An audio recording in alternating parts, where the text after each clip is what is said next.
Welcome back, ladies and gentlemen, to the latest edition of the Woke Bros. Of course, I'm your co-host, Big Waz, aka Wazzy Lambre, and I'm joined as always by my brother on the west side of Los Angeles, Nando Vila. What's up, brother?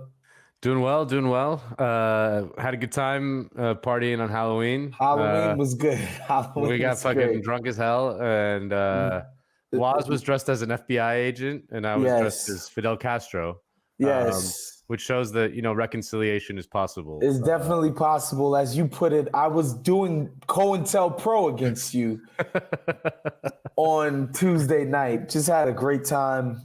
Um, Shouts to Jameson Pub in Santa Monica, the Lincoln as well, and then Highlight Room. I went to the Highlight Room afterwards. Puff Daddy showed up dressed as Batman, like a whole. It was ridiculous. Whatever. That's a story for another day. I wasn't sure if that was real. That was No, actual. that was him. That was him. That was him at Puff the Daddy. party that I went to. Yeah, after linking up with you guys. Fuck. He's just a ridiculous person, but that's neither here nor there. So on today's show, wanted to get into George Santos and his triumphant defeat of New York State House members in the House of Representatives. They try to get him out of there. He whooped their asses. What a joke of a government. But, we just wanted to tie the bow on the UAW strike. They've reached a deal with all three of the car companies. The stand-up strike worked.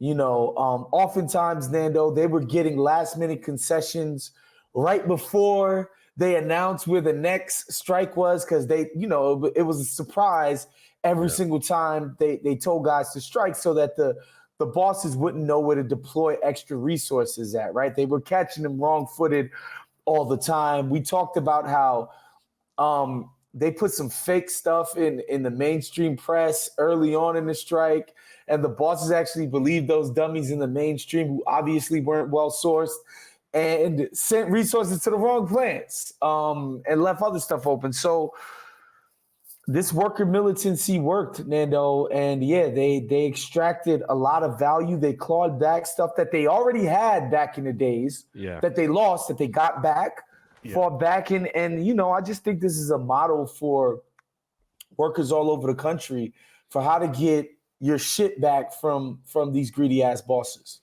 Yeah, I mean, the context is that the UAW really lost a lot during the 2008 crash. If you remember, Comrade Obama bailed out the Detroit automakers, which probably was the right move. And it was a huge reason why he won the election in 2012 so easily against Mitt Romney, because Mitt Romney had written an article in the New York Times saying "Let Detroit fail," even though his father, George Romney, was the CEO of General Motors at one point. In that deal to save the auto companies, the UAW had to give up a bunch of stuff, especially around pensions. That was like the big thing at the time. And so this contract, again, just one of the more remarkable labor actions in decades in the United States. Like I could see this going down in history as an inflection point for workers in the United States. Like, I mean, it's still like a long way to go to get back to even where we were in the 1970s and 80s. But it could signal a turning point.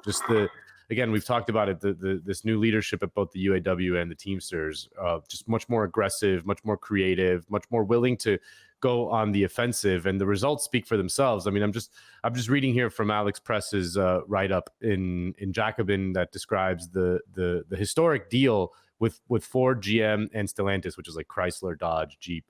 She writes, the Stellantis tentative agreement, like those at Ford and GM, includes pay raises of 25% to base wages through the life of the 4.5-year agreement, and the reinstatement of cost of living allowances given up during the Great Recession. That was huge, as well as compression of the number of years it takes to reach to the top rate, which will shrink from 8 years to 3 years. I mean, that is crazy. Like, it used to be you had to be fucking working there for 8 years, almost a decade to get top pay, to make top pay. And then so she continues, the The UAW said the gains will cumulatively bring up the top wage at Stellantis by 33%, compounded with estimated cost of living allowance to over $42 an hour. The starting wage will jump by 67%, compounded with the cost of living allowance to over $30 an hour. So, just someone starting out is already going to start getting $30 an hour. And beyond the kind of the nuts and bolts, the bread and butter stuff that they got, wage increases, the end of the tiers, the compression of the time it takes to reach the top level, which I think is just a huge thing. And the other one that they got that was huge was they're basically not allowing the companies to hire workers on a sort of temporary contract for more than a few months. It used to be like what they were able to do is just kind of keep rolling over the freaking temporary deals. Yes. And then if you ever then did become full time, then the 8-year clock started. Now, if you're temp for a while, the clock starts when you start, and so that's, again, a huge concession. But beyond the kind of bread and butter stuff, the ambition and the creativity of the UAW, like I really want to highlight this kind of seemingly small thing, which is that they negotiated the contract to be 4.5 years instead of 4 years, which is kind of the standard. And typically one would say that these labor deals, the longer they are, the worse they are for workers. But they argued that the extra 6 months was important because they wanted the contract to end on April 30th, which is the day before May Day. And they timed all of them to end on the same day. And their plan is to work with other unions across other sectors to also time their contracts to end on April 30th to create a new found awareness of May Day, which is something that is well known across the world. Yep. The irony is that May Day started in the United States in reaction to the Haymarket Affair, which was a labor action in Chicago. The United States, who has become probably the most anti-labor country ever. It's insane. Yeah. So and it was created in the United States and it was a labor action to create to get the 8-hour work week. They murdered a bunch of people in the town square, and that became known internationally as May Day, and it's International Workers' Day everywhere in the world except for the United States. So they're not just kind of fighting their bosses in the immediate sense. They're trying to create or trying to relink the American labor movement, which was moribund, to a sense of that they're part of an international workers movement that transcends borders, it transcends industries, it transcends the individual union, that they're all in it together. And I think the evidence of that's already working is very clear. So right now, the big three are unionized in the United States, but plants. Tesla's not. Tesla's not, and that's going to be a big one. The UAW is already coming for you, Elon. They're already coming. But Toyota, Volkswagen, Mercedes, BMW, Honda, Nissan, all these others are not unionized in the United States. Yeah, and so there's a very clear goal that in the next 4.5 years they're going to try to organize all of those workers. And to that effect, and you can tell that they're already scared. So this is from another write-up in Jacobin by Dan DiMaggio. He was covering this, and he says that he received a text message from a Toyota worker in Alabama the day after the agreement was announced, saying management had called an emergency meeting. Toyota, clearly running scared, was raising top pay to $32. He said, and shortening the time to get there from 8 years to 4. Another worker at a Toyota plant in Kentucky said the company was boosting wages and slashing the progression to top rate in half there as well. The new top rate will increase by $2.94 to $34.80 for production workers and by $3.70 to $43.20 for skilled trades. So this contract, which has nothing to do with Toyota, is already causing workers at Toyota to get wage increases. And that's how that works. Every single study shows that unionized jobs raise wages for everyone. For everybody. Yeah. The standard gets raised for everybody, whether you're a dues paying union member or not, because obviously that's what it is. And again, what I try to illustrate to people all the time, why this is absolutely necessary, because the mentality of the bosses is such that, let's just say those people at that Toyota plant would have said, hey, guys, without the UAW strike, hey, guys in management, we're selling a shit ton of Toyotas.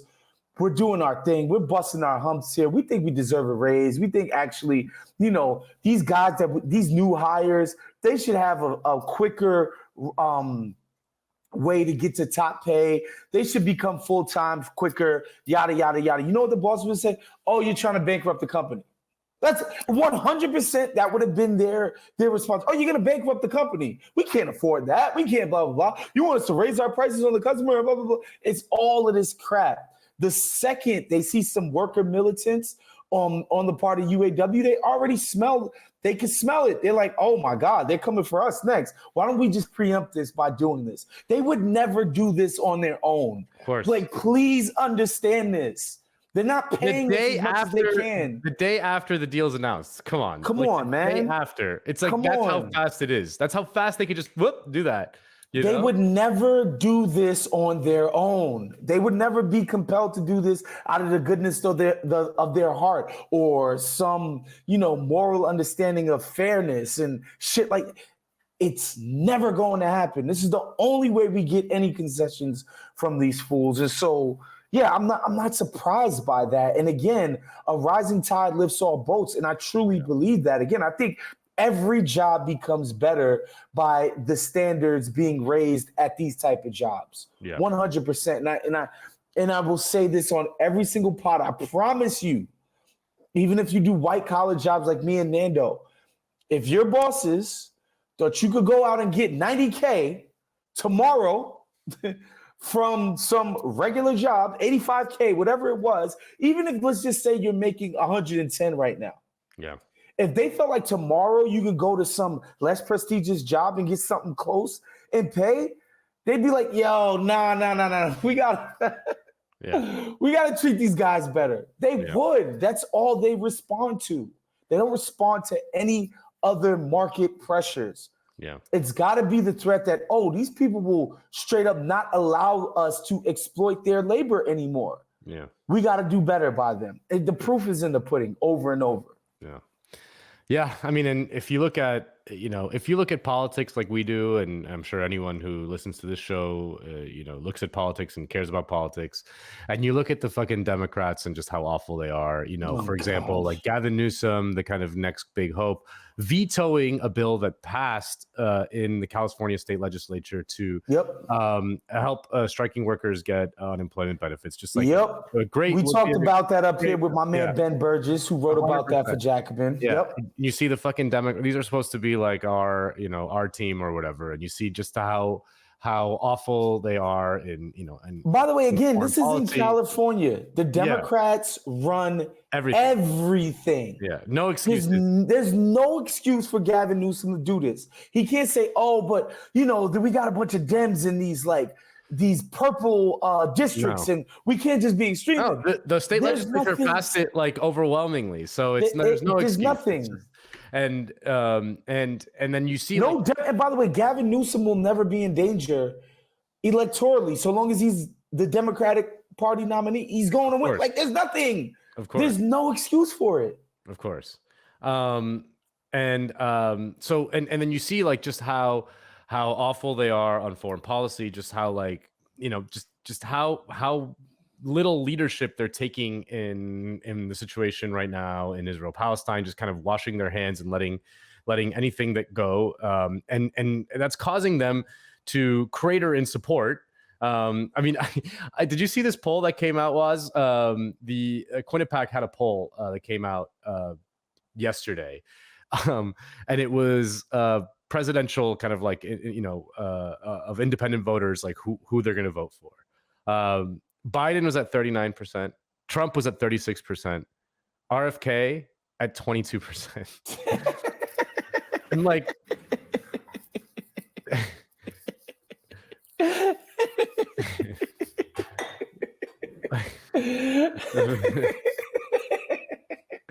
like, you just suck. You suck. RFK is wait, sorry. This is overall. Sorry, this was overall. Overall voters: Biden 39, Trump 36, RFK 22. But Kennedy, RFK has a plurality of independent voters: 36 for RFK, 31 for Trump, and 30 for Biden. Oh my God, 30 for Biden. So that's just nuts. This is amongst independents, and you look at this kind of thing and you're just depressed. This is nothing but this is obviously just like a protest vote against Biden because people are mad about everything. People think he's ineffectual. Yeah. And thanks, Jared.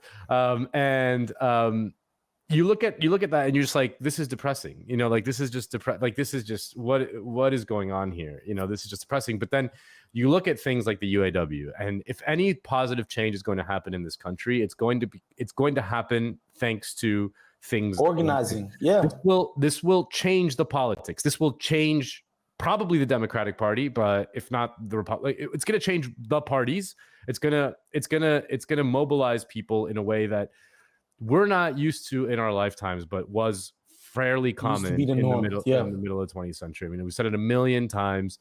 Civil rights happened because of the brave leadership of civil rights leaders, but also because of their strong alliance with labor unions like the Teamsters. And 100%. And, and this doesn't get talked about. I want to give a shout out to my brother Pascal Robert of This Is Revolution. He does talk about, like, look, man, they were fighting a Cold War, and the West was trying to make an argument for why their shit is so much better than the commies. And if you're sicking attack dogs and hosing black people down on your streets, like, you can't really make that argument.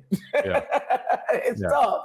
Yeah. It's tough. It's really tough to make the argument that you're the vision of freedom and democracy when, black people can't even drink at water fountains, right? Yeah. Like, it was nice when we had that counterweight, in the Soviet Union. And you can say whatever you want about Stalinism. And look, I'm not here to do all of that. I'm just saying, when there was a counterweight to, Western hegemony, like, better outcomes for normal people in this country, black people included. Yeah. And so, man, there's no other way to paint this. Like, again, New York Times is going to cover this. MSNBC is going to cover it. It's not going to lead their coverage. They're not going to be telling all of their audience members, like, if you are an everyday person working, you should be thinking like these people. You should be trying to organize. Like, they're not going to do that. Yeah. We know they're not going to do that. But we're going to do that up here on Woke Bros because we're not bought and paid for it, Nando. That's right. We're fully independent. We're so independent. And so, just incredible news. I would encourage you guys to catch up. Like, Jacobin's coverage of this has been indispensable. Honestly, of course, shouts to the great Alex Press and, her co-ward over on the Labor Beat. Just incredible, incredible stuff. She's on it. Incredible stuff. But George Santos, Nando, we did a story for TYT the other day when I was on, and, it was about these New York Republicans. Essentially, it feels like they're just embarrassed by the guy. Yeah. Where it's like, you're a joke, bro. Like, you're like, we're a joke, but you're a terrible joke. And they basically conspired to get this guy thrown out of Congress. The vote came down, Nando, and lo and behold, Georgie has survived. He beat it. What do you make of this? I honestly don't know what to make of it because I mean 180 Republicans voted to save him and like 31 Democrats, which I like. Listen, if George Santos leaves the fucking Congress, like it's not gonna like make a huge difference. No, he's also just kind of such a mean anything. He's such a hilarious figure that it's kind of fun having him around. Like like the funniest outcome for the United States is that this guy ends up being president in like 10 years. Oh, Lord have mercy. This kind of preposterous human being on so many levels, like just blatantly just doing flagrant criminal lying shit. About schools he went to, places he worked, people he's friends with, lying about being Jewish. Like he said he was part Jew. Like this guy just lies about everything. And so it's not the end of the world that he beat this. Like I'm not like actually mad about it, but I would like to ask those 31 Democrats, like why Why? Why? Why? Like, I don't get it. Like, is it just a FU? Like, Yeah. what was the situation? I don't know. there? Maybe they like having him around because it makes the Republicans look ridiculous. I don't know. Like Rashida Tlaib voted to save him, which I thought was hilarious. And like, again, I'm not like, oh my God, can you believe Rashida Tlaib? That's not what I'm saying. I'm just saying it's. I'm curious. Like I'm genuinely curious what the calculus is to do that. But like George Santos lives to fight another day. He posted one of the greatest posts I've ever seen in my life, and I think he's ever. I think he deleted it, but it's a picture of him looking terrible with his hands in the kind of Mr. Burns pose, like with your fingertips touching, and then he photoshopped a crown on his head, and he says, "If you come for me, you best not miss." And it's him sitting in front of the entire Congress. I'm sure that dude has never really watched The Wire before, or else he wouldn't have fucked up that quote so royally. But still, fantastic stuff. Yeah. And so George Santos, come on the show. We'll interview you. We'll have fun. You should do it. Yeah, we're now supporting you to the bitter end. Come up here, George Santos. Just another great New Yorker. After a long line of great New Yorkers, George Santos, he follows Rudy Giuliani and New York and Mario Cuomo. New York some of the greats, really John great. Dewey.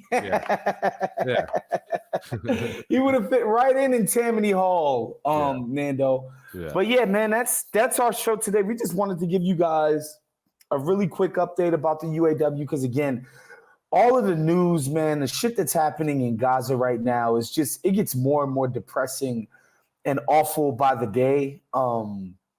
More and more unjustifiable by the day. Yeah. The only heartening part is you see so many people. They had that great protest in New York, in Grand Central Station, London. They said 1 million people came out for that, allegedly. Places like Turkey.